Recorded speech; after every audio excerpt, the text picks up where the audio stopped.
Right, hello, ladies and gentlemen, and welcome to, I'm not sure you can see it back there, Rouleur Live. So I'm braving Storm Claudia this afternoon, ravaging in the UK. It's a little bit miserable to get you some coverage. But yeah, I was here last year. For those that don't know, Rouleur Live is a bit of an interesting one. It's a really high-end boutique style bike show, like really super luxury stuff in here. So in many ways, like the complete opposite of what I kind of normally look at. So yeah, I had a look at the roster. Really interesting stuff in there. Some absolutely spanking looking bikes. So yeah, I'm a little bit nervous, honestly. I always am at these kind of live shows, but yeah, wish me luck and let's crack on. So yeah, it was the Friday. I was there just for the day. I've paid for my own ticket, so no sponsors or anything, just me and a rucksack. So yeah, had a quick wander around to get the lay of the land, and it's always quite nerve-wracking at these shows. I've researched stuff I want to see, but I've obviously got no script. It's kind of all off the cuff, and it was so busy. So as soon as the camera comes out, you know, game face on, yeah, it's showtime basically. Right, a quick test for audio levels. How does it sound with the background hustle and bustle? Right, it is mentally busy in here, so I'll try my best. But I wanted to kick it off with Campagnolo to start with, because in many ways, it kind of epitomizes the vibe here, right? That kind of Italian luxury kind of essence, right? And they've just released a new group set, the Super Record 13 speeds, up from 1 on the last year, and I'm desperate to check it out because they've made a few critical design updates. Right then, here it is, the big seller, 13 speeds on the back, right? So they've squeezed in an extra sprocket there. But the main reason I wanted to check it out was the redesign of the shifters, right? Because they've done quite a big redesign. Specifically, they've got rid of the 2 buttons here. So on the previous Super Record, there were 2 buttons to kind of up and down shift, and I thought it was a very ugly shifter. I've got to be frank, but they've cleaned it up a little bit. And although I still think it looks a little bit ropey, kind of still does look quite ugly in my opinion, but it does look better, mainly because they brought back the thumb trigger here. And I was surprised they got rid of it in the first place, to be honest, because Campagnolo is all about kind of Italian heritage, and that was their whole kind of trademark, right, was the thumb trigger. So getting rid of it was weird. I thought that was a very strange choice, but they've brought it back. We've also got redesigned derailleurs front and back. So with the front one here, they've lightened it up ever so slightly. So they've dropped 10 grams off the front derailleur, so massive savings there. But interestingly, can you see this this plate here, part of the front derailleur cage? That's all carbon. Durability-wise, I'm not entirely sure, because obviously when you change down, you're going to have the chain rubbing on this part of the carbon here, but certainly it looks lovely and presumably helped with that kind of 10-gram weight saving. Now with 13 speed, obviously they've redesigned the rear derailleur. It looks quite similar, but there are definitely a couple of changes. So most noticeably, the lower pulley wheel here is oversized to kind of reduce the tightness of this circumference here, and therefore reduce friction. And again, reducing friction, I believe the top pulley wheel here actually has ceramic bearings in as standard. Okay, just had a chat with the guy on the booth here, really interesting. So, as some of you will know, you can't swap the batteries between rear derailleur and front derailleur. Allegedly, it's a patent issue, so SRAM owns a patent of some description between interchangeable batteries between both derailleurs. So yeah, even the big boys like Campagnolo have to navigate their way through the patent minefield that Shimano and SRAM have. But yeah, different batteries as per the last gen between the rear derailleur and the front derailleur. Okay, so I'm just going to butt in here. This bike is rocking their Ultra cassette. So the top 4 sprockets, they're machined out of a single piece of titanium. So yeah, very cool. This is an upgrade. So on the standard cassette, this is all steel, and that one goes for 358 euros. So yeah, that's not cheap. But the suggested retail for this Ultra one is 620 euros. I mean, at 215 grams for a 10 to 30 cassette, it is pretty lightweight, but that is the most expensive cassette I have ever seen. I mean, you can essentially buy this whole bike brand new for close to that money. Yeah, absolutely wild pricing. Now, one last little thing which I found absolutely fascinating. So, as mentioned, on the previous generation, which I thought, like I said, was quite ugly, you had the 2 buttons here, right? And again, apparently, that was a patent issue. So essentially, on the previous version, rather than the button being housed here for the up and down shifts, they actually had a mechanical, 2 separate mechanical linkages from the buttons that were the physical buttons here into the actual electronic buttons which were housed inside the shifter. So they weren't allowed for patent issues to have the buttons placed on the brake lever. They had to put them inside the housing. They've got round that for this particular new generation of Super Record. But yeah, it does mean these are a little bit thinner, a little bit more svelte. But yeah, more patent issues for these guys to work around. Really interesting stuff. Now, while I remember, let's talk retail price for this new Super Record, right? So I'll check my notes here. Yeah, so previously, the old 12-speed version for the standard one without the power meter was 5,300 euros. Now it's 4,300. Let me find you the UK equivalent prices. So yeah, without power meter, 3,900 quid, still pretty up there. And then the version with the power meter starts at 4,950. So, I mean, it's premium gear. Good stuff from Campag. Okay, right, I'm going to butt in again here, and forgive my appearance in the general state of this room. I've been manically editing this thing together the last couple of days, but basically, last night, I just could not stop thinking about the price of this cassette. So I wanted to give you a reference point, right? Right, okay, so this thing here, it's a 10 to 33 on the range, and the weight was 215 grams. Ideal in AliExpress stuff, right? So this is what my brain went to. And first off, it's not a one-for-one comparison. I absolutely know that. For example, these are titanium, these teeth. These ones on the back, they're all milled out of aluminium, so it's going to be a bit softer. This is a Shimano standard cassette, not Campag. They're not interchangeable. And also this is 12-speed, not 13. But broadly speaking, they're very similar in terms of overall construction and manufacture, right? So this thing, it's a 12-speed 11 to 34 cassette. It's 73 quid rather than 550, I think this was. And also, if I show you the weight here, 142 grams.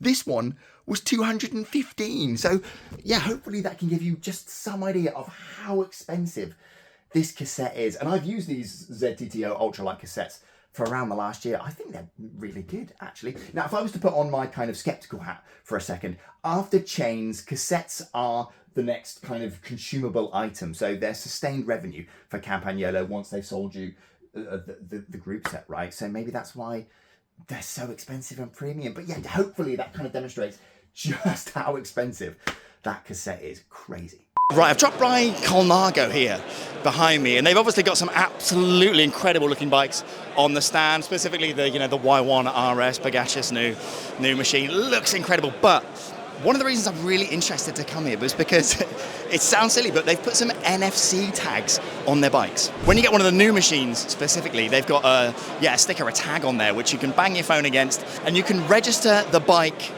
with Colnago. It gives the date of purchase, who you are, and then potentially if you sell it on, the new owner can read that tag and see the history of the bike. It's such a genius idea, really, because Colnago is all about heritage. It's a very heritage brand. So being able to kind of see the history of ownership for your machine, a really interesting idea. But it also serves as a really good way to make counterfeiting a lot more difficult, right? Because you could go on AliExpress and get yourself a Colnago frame, sell it, and it, to all intents and purposes, to the layman, it might look like a legit Colnago bike. But with this new kind of setup they got going on with these NFC tags, it renders that much, much more difficult. So yeah, just a really interesting way to kind of protect that heritage of the brand. I guess it's similar to like a bike serial number in a way, but just a lot richer and a lot better, I suppose. I can see a lot of other brands doing this. It's a genius idea. The one thing which is a bit weird, which I maybe need to look into a little bit, is it's all recorded on the blockchain, which I don't really understand why they would bother with that. Bit of a buzzword to put in there, but either way, a really, really solid idea from Colnago. Right, so here at the Scope booth, again, one of those brands which is kind of classic for this show, right? Because they're super high-end, super premium. I mean, they're top-of-the-line R-Tech wheels.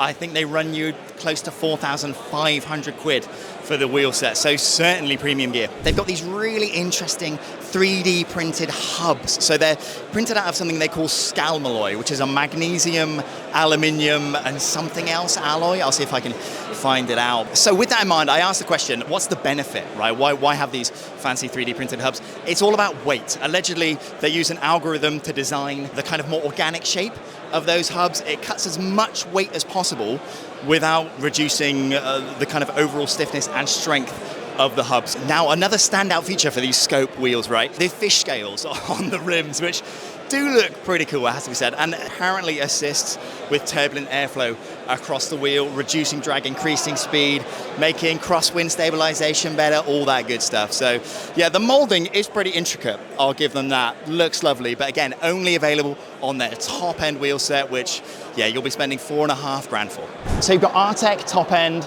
Going a little bit further down the range, you've got this, yeah, the R series, the racing series, slightly more affordable. So let's have a look. The R6A, this goes for 1,500 quid for a wheel set from Scope, which is, yeah, a really premium brand. I don't know, not too bad, I think. Let me know what you reckon in the comments, but 1,500 quid, not bad for an uber premium brand like Scope.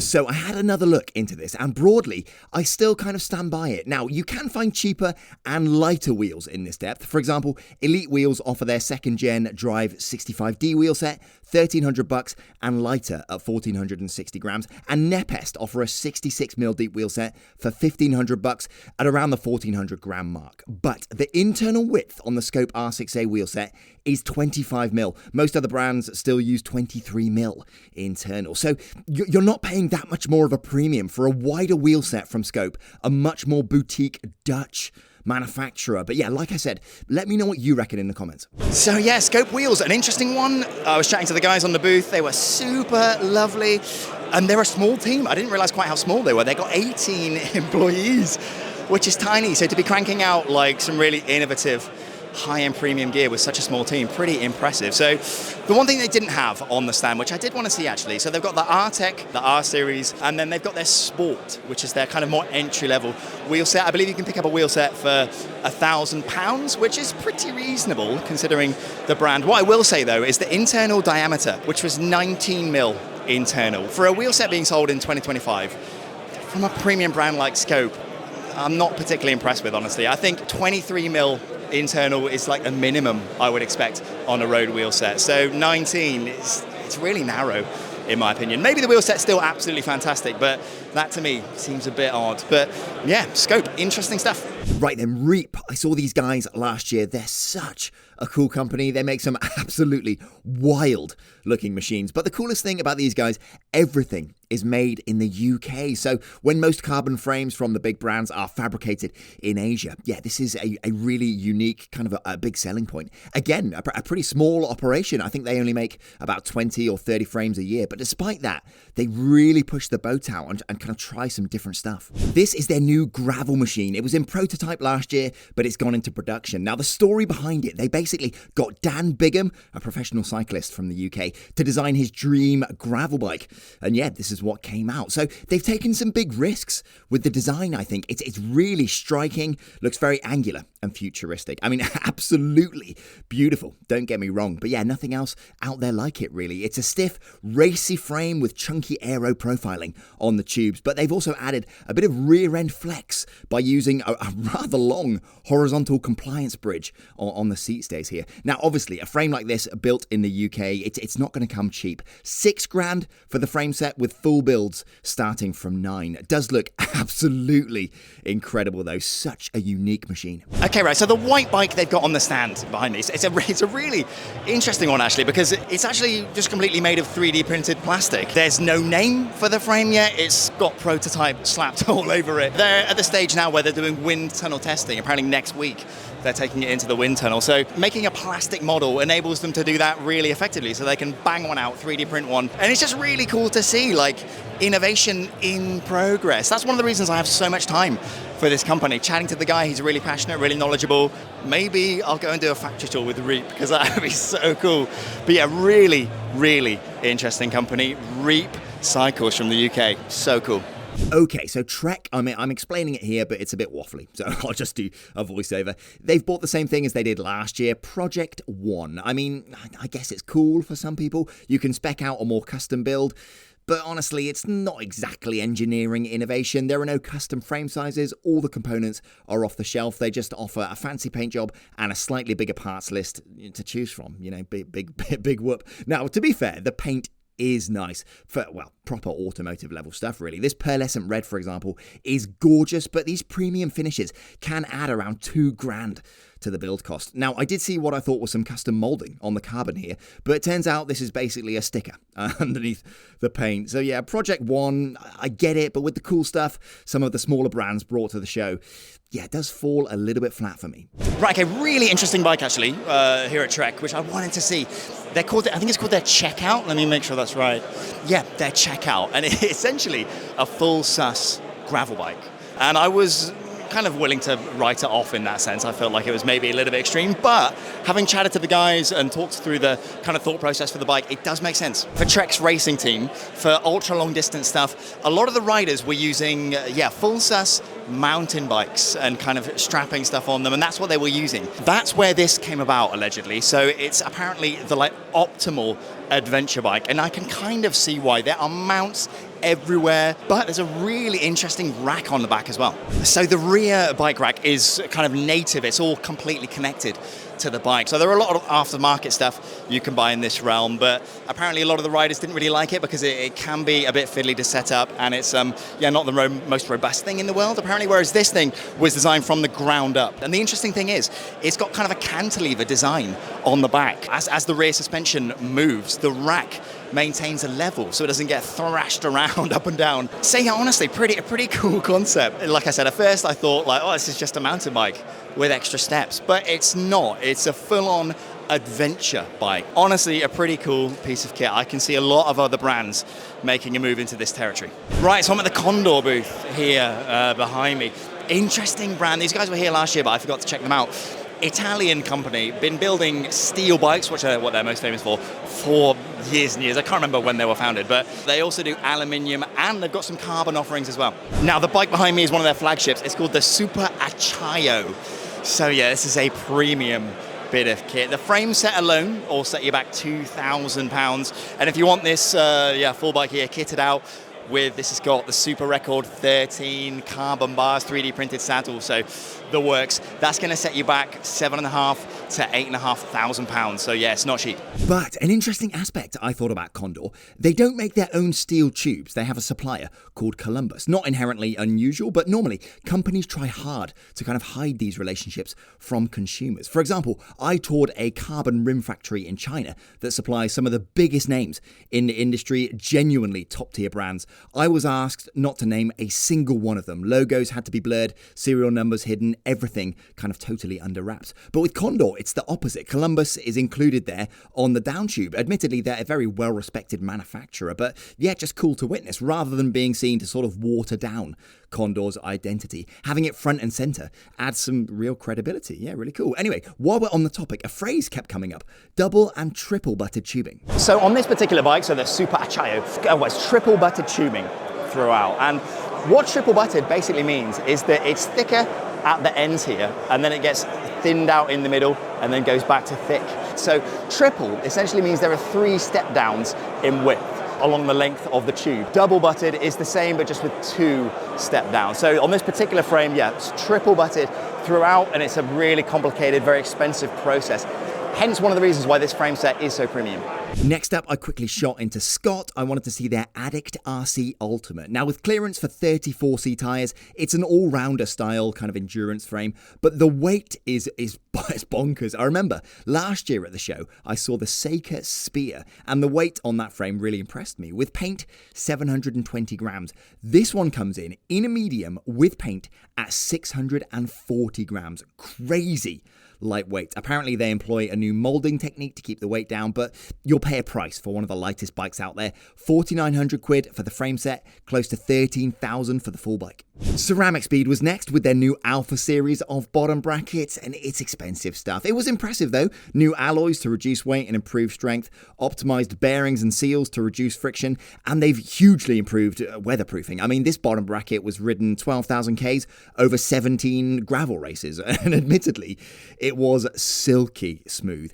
350 quid. It'll set you back. I mean, I pay 20 quid for my bottom brackets, so I'm not the target audience here. But after spending some time at the booth, what I found fascinating, Ceramic Speed aren't just targeting the rider anymore, they're making a major push to win over bike shops. They've done stuff like limiting the number of different central sleeve, dust cap, and bearing variants across the new Alpha series. The customer doesn't care, but bike shops that don't have to carry parts for 40 different BB standards will. So they also had some really nice toolkits for servicing BBs and hubs. Again, these aren't for the customer, they're for the shops who will then turn around and recommend Ceramic Speed in an increasingly tough market. Yeah, this is pretty genius, I've got to say. Now, Cannondale. Nothing really stood out to me, actually. The bikes all looked a bit boring, really. I did see this cool looking oversized pulley cage.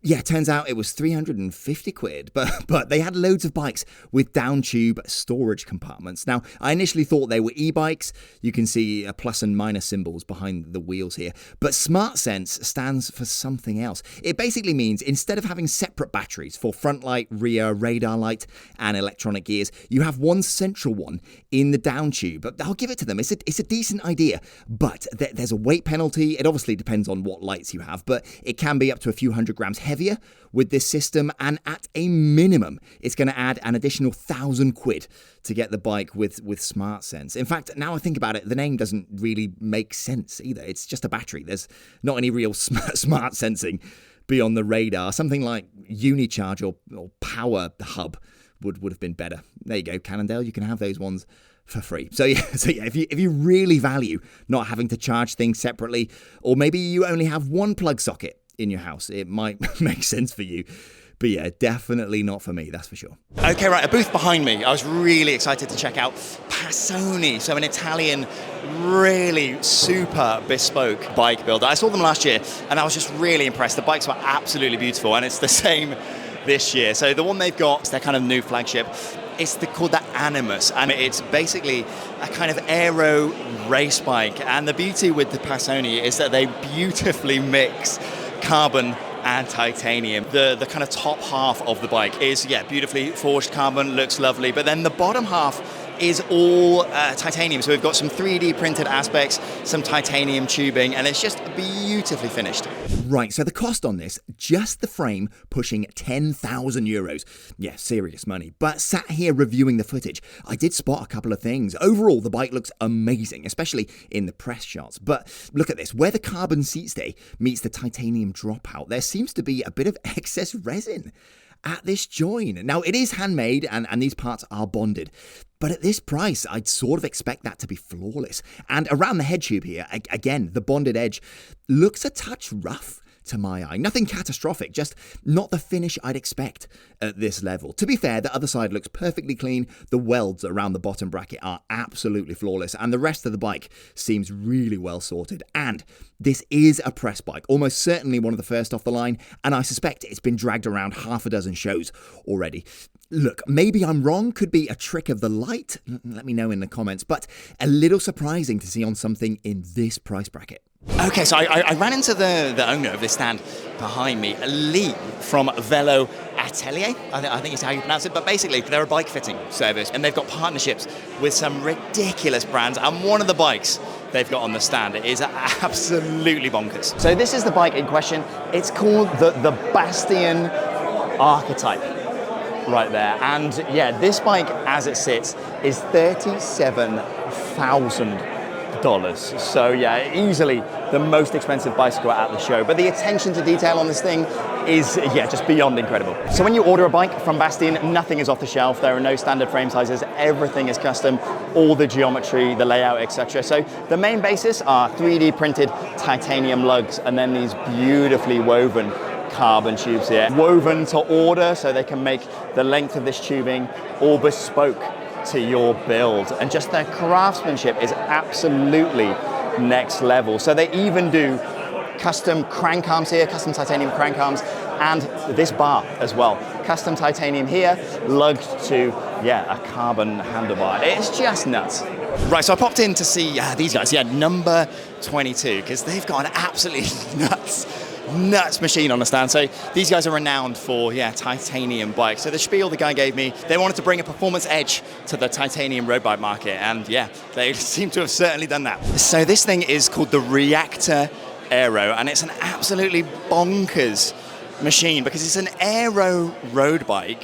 Hopefully you can see that, but everything is titanium. So there's a carbon fork here, but that aside, the entire frame is made of 3D printed titanium, actually. So allegedly, they print it out in 11 different sections and then weld it up. So I was told if I come around the side here, you might just be able to see a weld point right there in the middle. But it's separated out into 11 pieces and welded together, all handmade in America. So certainly a hefty price tag on this thing, but an absolutely wild looking machine. What they can do with titanium these days is just, it beggars belief.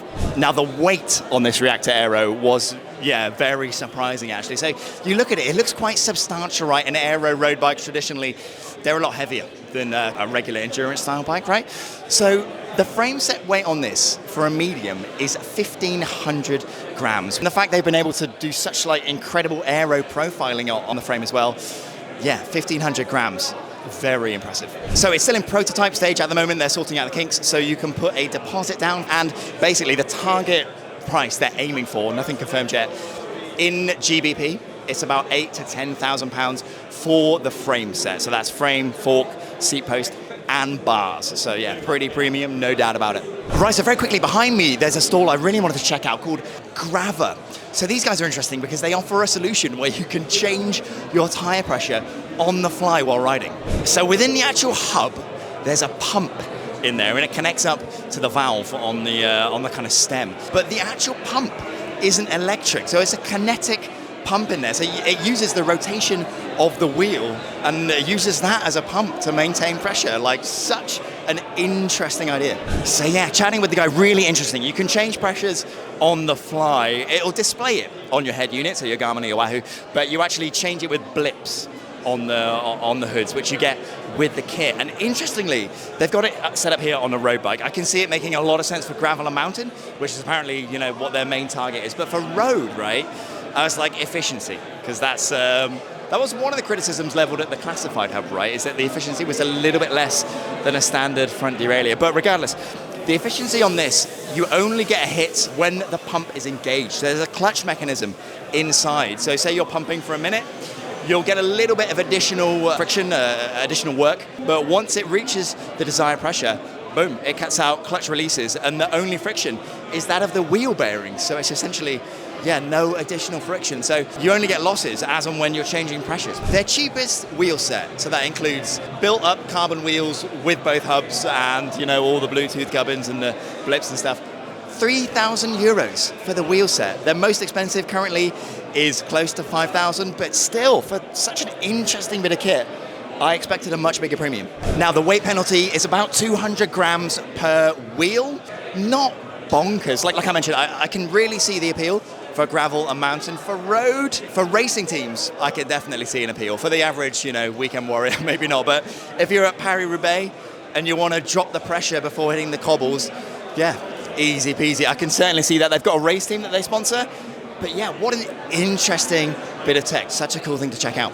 Right, so I've saved something really cool till last. This show closes at 8 p.m, and at this point it was 7:50, so I was rushing around looking at some other stuff. This inflatable helmet from Vontet was pretty cool, very highly rated in terms of safety, and basically collapses flat. Great option for commuters. This Irish brand 51 had some nice bikes, and then I spotted J.Laverack. This lot make titanium bikes in the UK. In relation to some of the other stuff I've shown, nothing crazy about that. Don't get me wrong, the bikes do look lovely. You can pick up a full build from them from about 5,000 quid. Pretty reasonable considering the other stuff I've kind of shown you. They had two lovely bikes on display, and this green one had this ridiculously over-engineered titanium Garmin mount on the front. But if you look on the right-hand side of the booth, there was another bike sort of hidden away round the back, and it was so so sick. Now, the lighting, it wasn't great, and I tried my best, but this is the 1R, a bike designed from the ground up in collaboration with Aston Martin.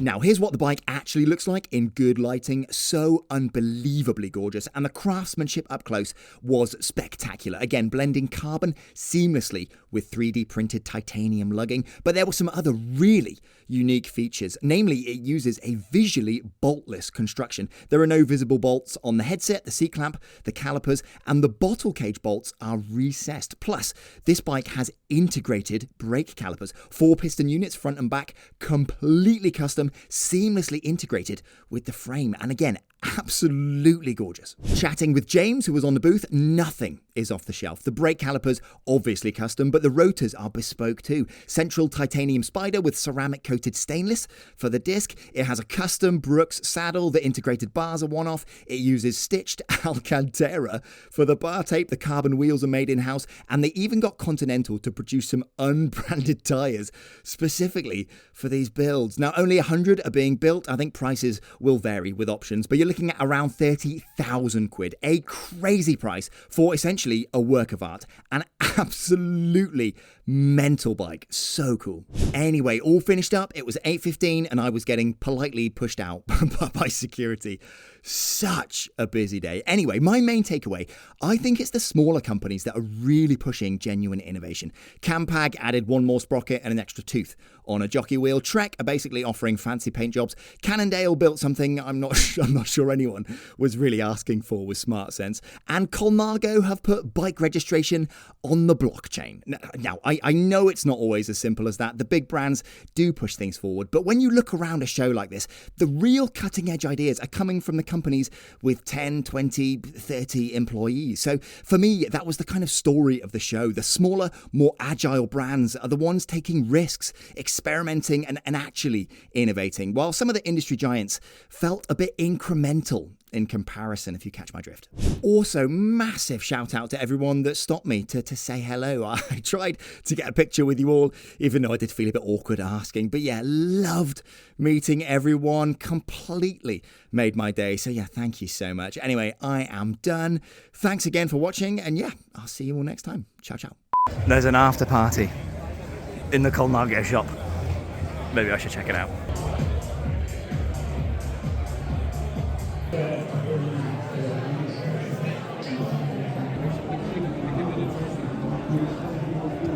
That was a little bit too intense for me. It's been a long day. What has it been like? Yeah, 7, 8 hours on the trot. No, didn't stop for lunch, just ploughed through, running on fumes. Anyway, hope you enjoyed. Yeah, see you next time. Ciao.